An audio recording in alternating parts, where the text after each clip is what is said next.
네, 우리 이제 깊은 호흡을 마치고 이제는 이번 주 주신 말씀을 좀 묵상하는 시간 갖도록 하겠습니다. 음. 첫 번째로는 디모데후서 1장 7절부터 12절 말씀인데 대표적인 본문으로는 12절입니다. 이로 말미암아 내가 또 이 고난을 받되 부끄러워하지 아니함은 내가 믿는 자를 내가 알고 또한 내가 의탁한 것을 그날까지 그가 능히 지킬 줄을 확신함이라. 아멘. 네. 그리고 대표적인 사용 구절이 네, 바울 사도가 디모데에게 이렇게 권면했죠. 네, 복음과 함께 고난을 받으라. 네. 자, 말씀 사역자는 사실 굉장히 중요한 사역을 한 사람이죠. 주님의 말씀을 전하는 사람이니까 네, 이 사역자가 어떤 사람이냐에 따라서 이 받는 사람한테 굉장히 영향을 많이 줍니다.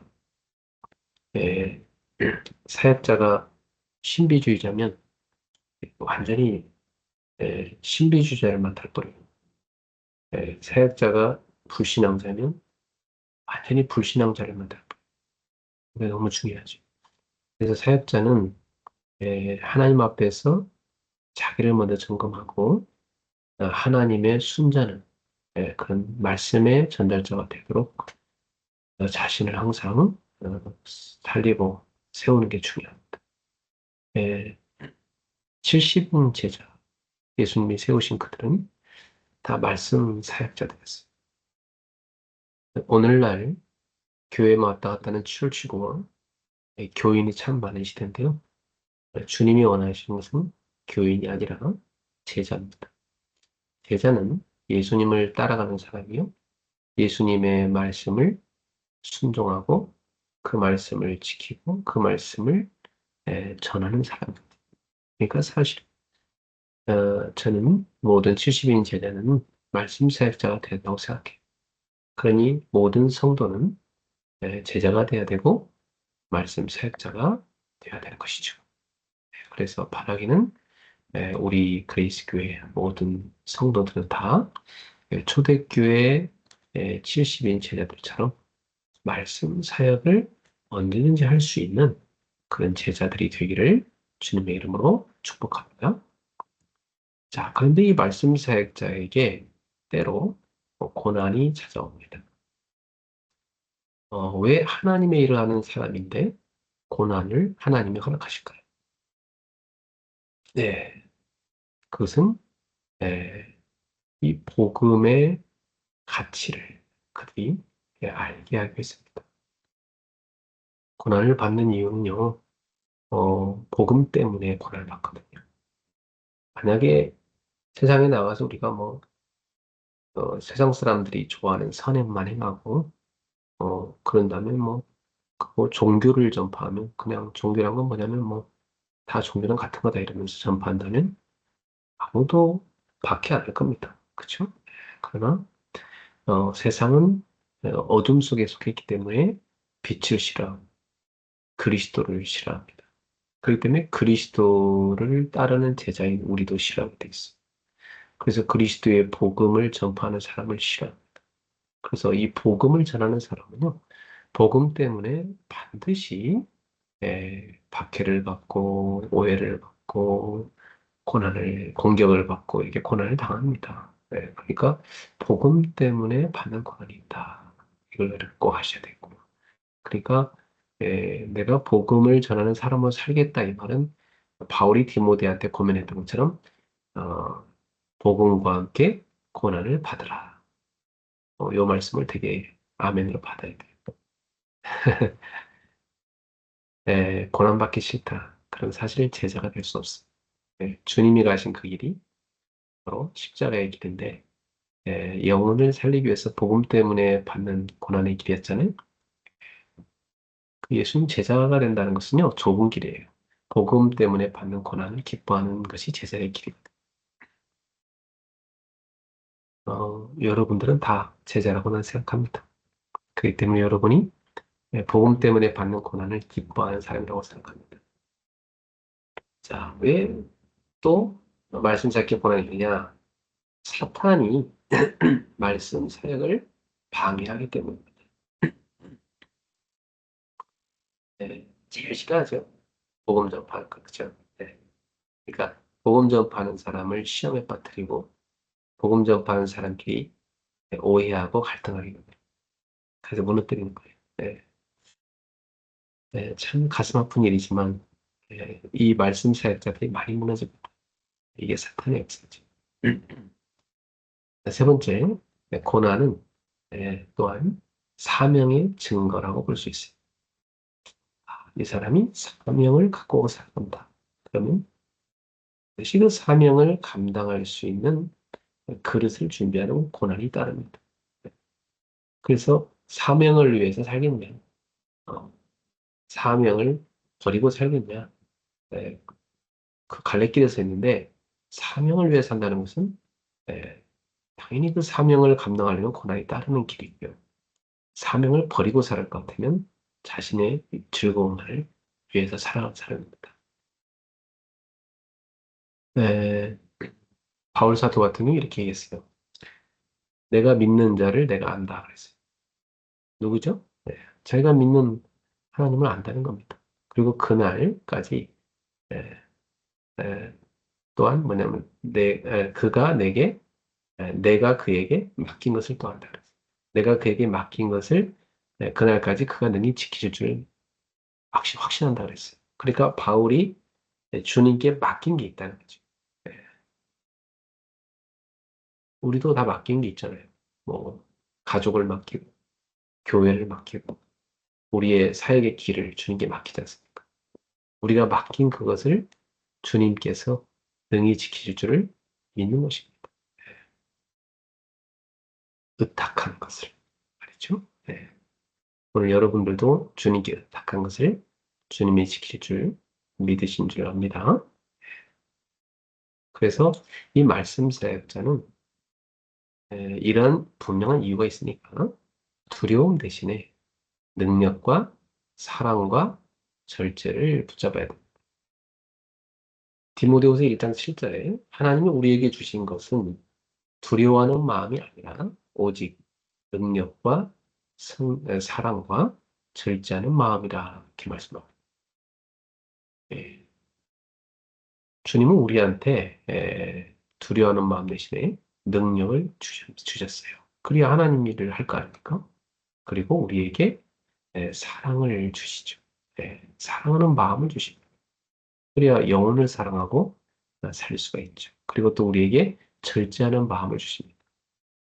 내가 주님을 위해서 살아야지 하는 마음 때문에 세상의 일들을 절제하게 되죠. 나의 정욕을 위해 사는 것을 절제하게 됩니다. 네. 사실 우리가 말씀 찾으러 살아간다는 건요, 많은 부분을 절제하고 또 대신에 많은 부분을 하나님을 위해서 제한적 집중을 하는 것. 네. 우리가 뭐 온갖 세상 걸 다 즐기면서 어떻게 하나님의 말씀 사역을 할 수가 있겠습니까? 그건 불가능합니다. 그렇죠? 그래서 우리는 절제하는 게 필요하죠. 하나님의 일을 하는 사람은요, 절제하는 마음을 하나님 주십니다. 자, 세 번째로 말씀 사역자는 이 복음과 함께 고난을 받아야 된다 했는데요. 디모데후서 1장 8절에요. 오직 하나님의 능력을 따라서 복음과 함께 고난을 받아. 그래요. 우리가 복음과 함께 고난을 받는 그 길에 하나님의 능력을 따라. 그래요. 하나님의 능력을 따라서 하나님이 공급하신 능력이 있기 때문에 우리는 복음과 함께 고난을 능히 받을 수가 있는 거예요. 그걸 이겨낼 수가 있는 거예요. 군대 가면요. 예, 이게 남자들이 없어 보일 수 있는데, 군대 가면, 예, 이런 여름철쯤에 보통 유격을 꼭 합니다. 유격 훈련이라는 게 있어요. 유격 훈련은 뭐 그야말로 극기 훈련이라 이렇게 표현하면 좀 맞을 것 같아요. 그 인간의 정신적 어떤 한계, 체력적 한계에 도전하게 됩니다. 그래서 뭐, 이 평상시 군복이 아니라 유격 훈련복을 따로 입어요. 너덜너덜한 걸레 같은 군복을 줍니다. 어차피 땅바닥에 팍팍 기어다녀야 되니까. 그래서 완전히 뭐 진흙탕이든 자갈밭이든 막 기어다니게 만들어요. 그리고 뭐 밧줄 타고 올라가고 뭐 뛰어야 되고 그리고 뭐 앉았다 일어나고 뭐이 뭐죠 그 통나무를 막 쥐고 앉았다 일어나고 계속 해야 되고 온몸이 완전 땀 범벅이 되고 네, 막이 땀이 너무 나고요. 이 군복에서 소금물이 이렇게 뵱니다. 그 정도로 완전히 기진맥진하죠. 예. 그거 한번 받고 나오면은 살이 쫙 빠져요.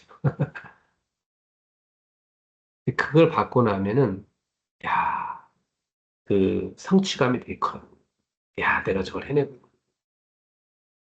이 방독면을 쓰고요. 예, 가스 시대 집어넣고 잠깐 방독면을 벗고 가스를 마시게 돼요. 그러니까 엄청난 고난을 경험을 시키죠. 근데 그게 다 뭐냐면 굉장한 훈련이에요. 그 고난을 통해서 진정한 제자로서, 그 진정한 군인으로서 네, 서거든요. 네. 그러니까 우리들한테 있어서도 이 말씀 사역자의 길을 걸어간다 했을 때, 이 말씀 사역자한테는 그런 고난이 있어요.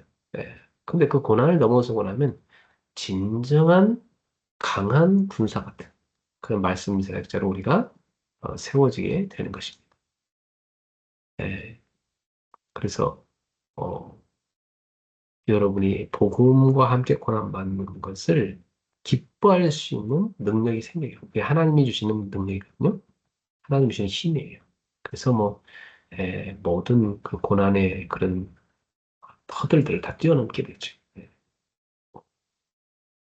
죽어도 살아도 주를 위해 이렇게 막는 결단 내리게 됩니다. 그게 이제 제자가 되는 길이죠. 그래서 하나님께서 여러분을 말씀 사역자로서 바르게 세워가는 믿습니다. 이번 주 이 말씀을 가지고 여러분 어떤 언약을 붙잡으시는지 모르겠네요. 저는 어, 고난을 기뻐하자. 주님의 이 복음 때문에 받는 고난을 기뻐하자. 그리고 이것이 다 훈련이고 그릇이다. 이렇게 깨달았습니다. 근데 그 고난을 이겨내지 못하고 무너지는 사람들도 있어서 그걸 보면서 의 마음도 아픈 그런 한 주간이었어요. 자, 일부 말씀은 예수님의 탄식, 에, 마태복음 23장 37절부터 39절인데, 어, 핵심이 되는 성경 구절을 한다면, 어, 예루살렘아, 예루살렘아, 선지자들을 죽이고, 내게 파송된 자들을 돌로 치는 자요. 암탉이 그 새끼를 날개 안에 모은 같이 내가 이 자녀를 모으려고 한 일이 몇 번이냐. 그러나 너희가 원하지 아니하였도다. 말씀이었죠. 네.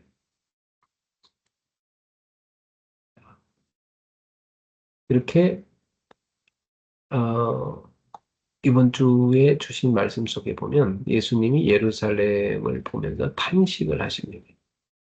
왜냐하면 그들이 하나님께로 돌아오라고 책망을 6가지 내용으로 강하게 하셨어요. 그리고 마지막 여기 장면에서 굉장한 탄식을 하시는 걸 봅니다. 내일부터 이제 선포될 마태복음 24장에 가보면 왜 그렇게 예수님이 탄식하셨는가 이유가 나와 있어요. 이제 그들에게 임할 어마어마한 이제 이 재앙이 오는 것을 아시기 때문이죠. 제일 먼저 임한 재앙은 그들이 생명같이 여기는 그들이 우상같이 여기는 성전을 완전히 무너뜨리는 것이었습니다. 그게 내일 메시지인데요. 왜 주님은 성전을 그렇게 완전히 무너뜨리시는가? 그 이유를 여러분이 내일 메시지를 통해서 알게 될 겁니다. 음, 그래서 예수님의 탄식은 그 이스라엘 백성들을 미워해서 한 게 아니라 사랑해서 흘리는 눈물의 탄식이었습니다. 어, 제자를 책망해, 사랑으로 책망하는 것은 필요하죠. 그것을 받을 줄 모르는 사람은 제자가 되기 어렵죠. 이스라엘 백성들도 주님의 그 책망을 받은 사람은 살았지만 그걸 받지 못한 사람들은 다 망했습니다.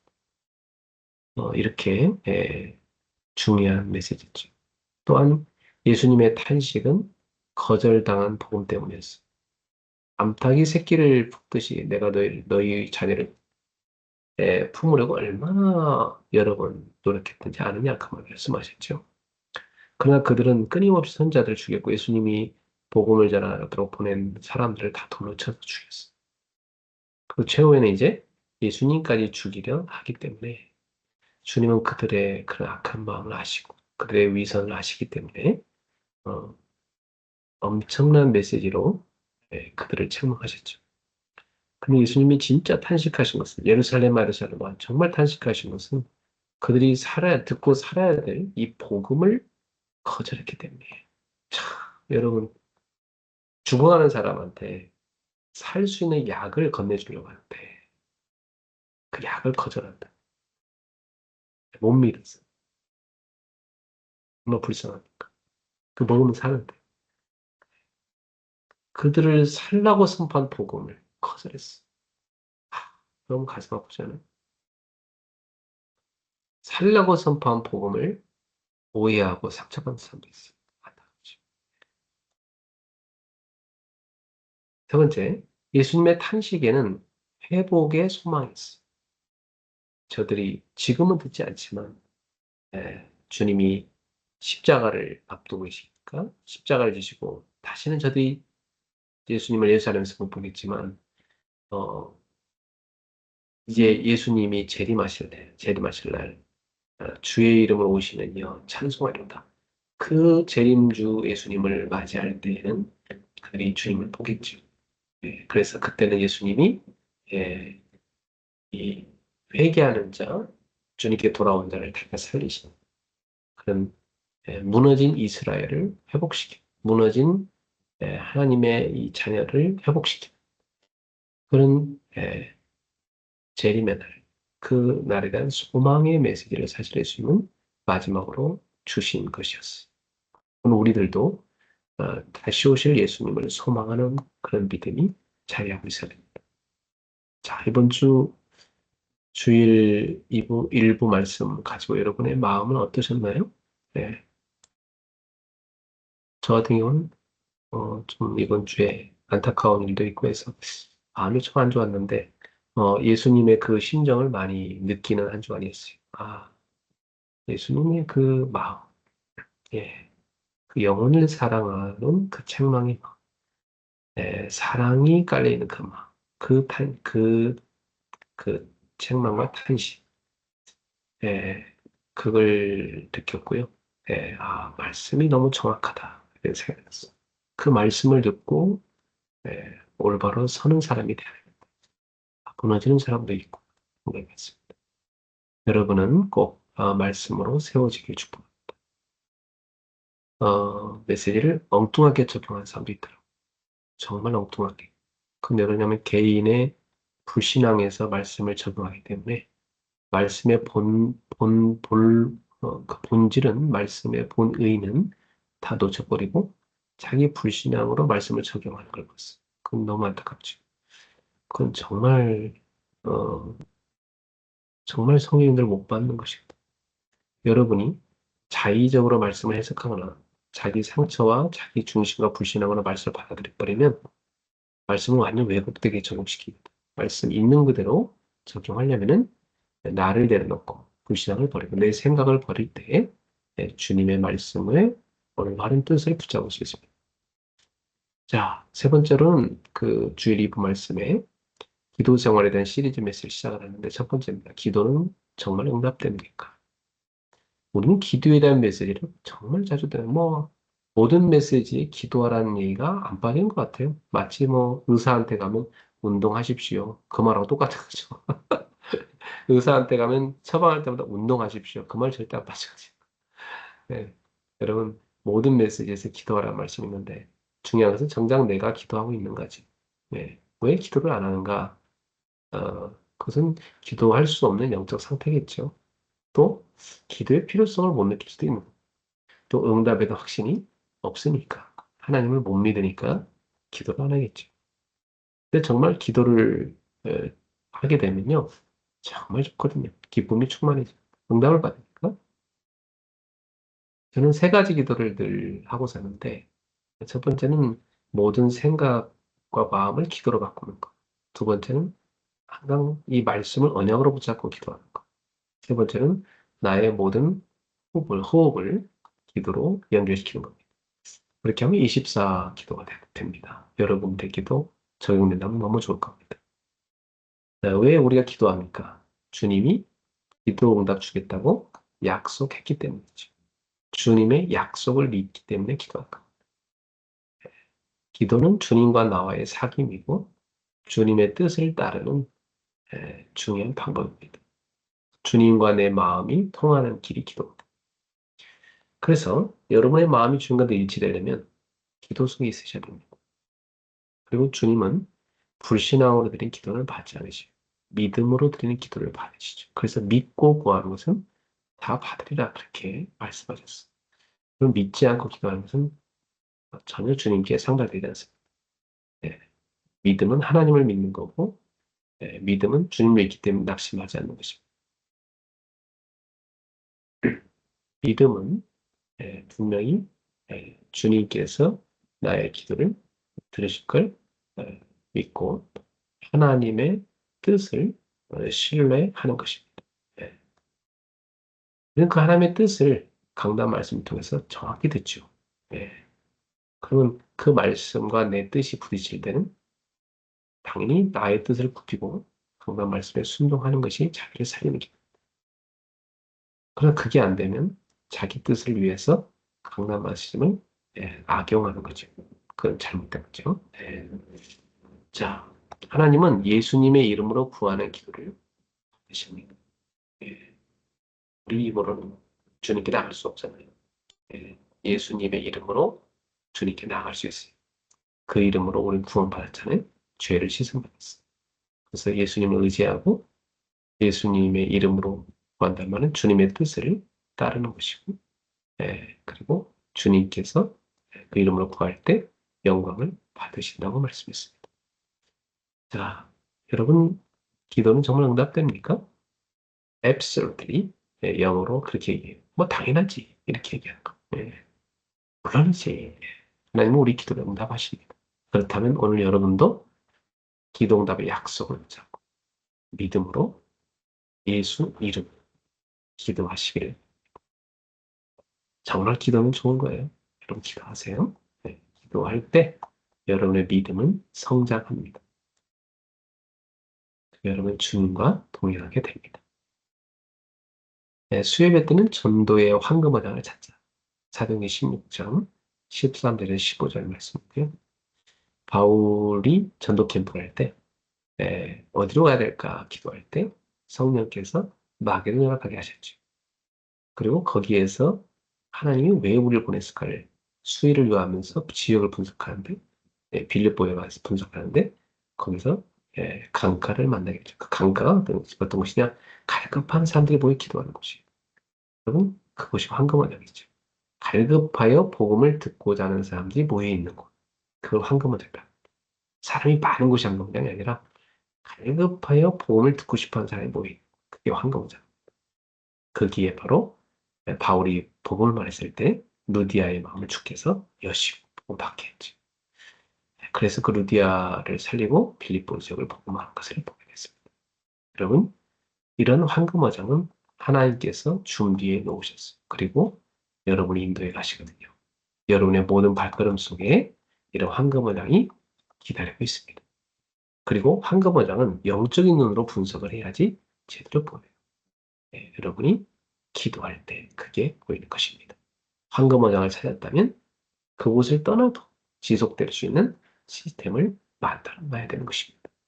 우리 대학생들은 여러분의 대학이 곧 황금어장입니다. 여러분도 바울처럼 아, 캠프할 수 있기를 바랍니다.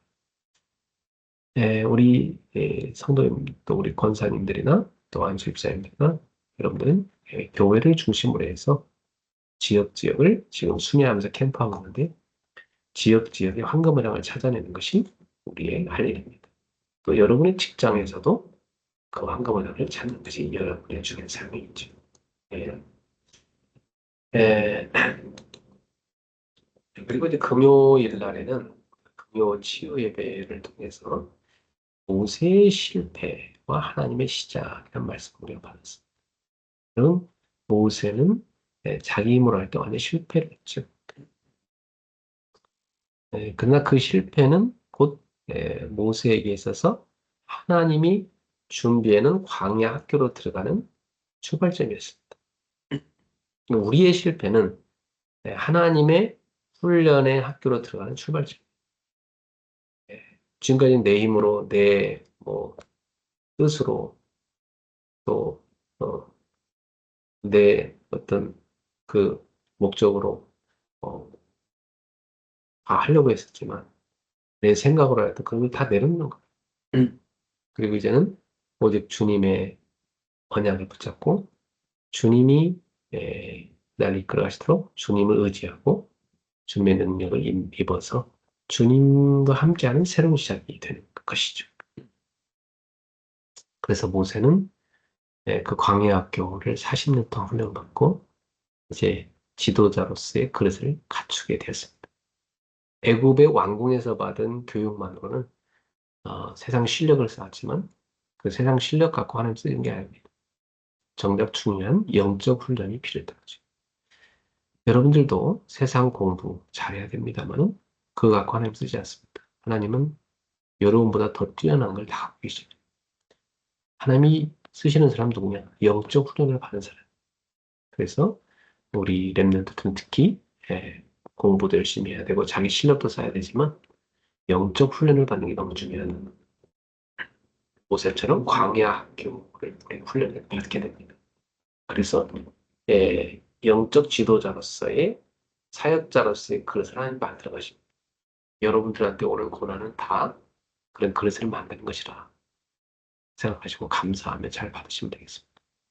두려워하지 마세요. 기쁨으로 그걸 잘 여러분은 아까 제가 말했던 군대에서 받는 유격 훈련처럼 영적 유격 훈련을 여러분 통과해서 영적인 전사로서 영적인 특공대로서 여러분 서게 되는 것이니까 그 명예로운 거고 감사한 일입니다. 그래서 하나님이 쓰시는 좋은 조건으로 여러분이 서셔서 쓰임받게 될 겁니다. 모세는 그렇게 해서 80년 준비를 시켰다가 40년을 쓰셨죠. 우리 인생으로 말한다면 3분의 1은 세상 훈련, 3분의 1은 영적 훈련, 3분의 1은 사명 같다. 이렇게 되는 거죠. 인생이 그래요, 정말. 저도 지금 50대 중반인데 지금까지 하는 저를 뭐 세상 공부시키고 영적 훈련 다 시키고 그래서 이제 그 남은 인생 뭐예요? 50대 중반 넘어가면요 인생이 할 것이요 세상 사람들이 즐거워하는 그런 거 별로 그거 다 해봤고 별로 의미가 없어요. 나의 남은 인생은 이제 하나님 앞에 가기 전까지 하나님 일 제대로 가야 되겠다 이 생각밖에 안 들어요. 그래서 사명 감당하는 것이 남은 생애가 되거든요. 그래서 모세가 남은 생에 아름답게 쓰임 받았어요. 여러분들도 그렇게 다 준비된 쓰임 받게 되기를 주의 이름으로 축복. 이번 주 5개의 메시지가 간단하게 정리했는데 여러분들이 노트에 한번 하나하나 메모해 나가면서 하나님 나에게 주신 음성이 뭔가 잘 점검하시면 많은 응답이 그 속에 있을 줄 믿습니다. 이 응답을 갖고 내일 또 주일 예배 때 만나겠습니다. 네, 기도하겠습니다. 우리 주 예수 그리스도의 은혜와 하나님의 사랑, 성령님의 역사하심이 오늘도 묵상의 사람들 머리 위에 저들이 주님과 함께 걸어가는 모든 언약의 여정 위에 우리 그레이스 교회 모든 성도들 위해 지금부터 영원토록 항상 함께 있을지어다. 아멘. 네, 여러분 평안히 주무시고 내일 교회에서 뵙겠습니다. 축복합니다.